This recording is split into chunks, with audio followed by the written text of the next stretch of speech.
Brome grass is an annual winter grass weed that has proliferated across southern Australia. There's two particular species that are of interest that are causing considerable problems for growers. Those being Bromus diandrus and Bromus rigidus. These species very difficult to decipher in their early vegetative stage, but once they get into their reproductive stage, it can be distinguished.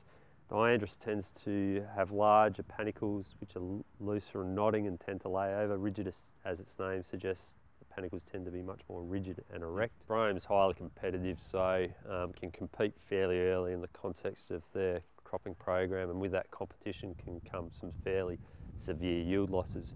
You don't need very high densities before growers are starting to incur reasonable yield penalties and losses. We've seen a considerable change in its germination and dormancy behaviour.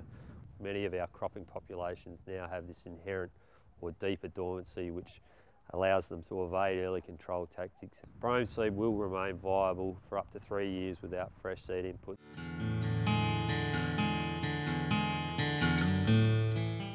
Unfortunately, through our cropping practices, we've been selecting for much more dormant populations.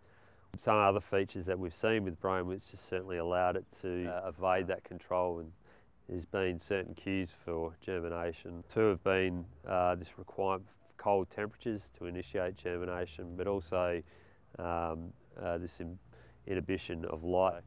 A lot of focus needs to therefore go into how we can more effectively obtain good in-crop control and later seed set control. In any one season, we really need to be using more than one weed control approach. So we need to be attacking it either we will be doing our herbicide, then we need to be looking at some other management tactics later in the season to deal with that seed.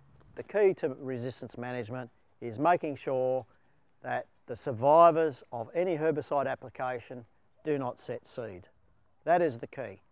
So that means coming in with these other tactics, things like crop topping, spray topping, you might have to do a brown manure crop, you might have to do a fallow, you have to use harvest seed management like narrow windrows and narrow windrow burning in autumn. Windrow burning, essentially they need to be confident that they're collecting seed in the first stripe. For ryegrass we know that 400 degrees centigrade for 10 seconds is sufficient. For brome, while we don't have any exact figures, we'd surmise it'd be something similar but for perhaps slightly longer duration to get a good kill. Choose the crops that are well adapted to your area, choosing the right cultivars that are best suited to your area, and then your row spacing. The narrower a row, the more competitive a crop will be.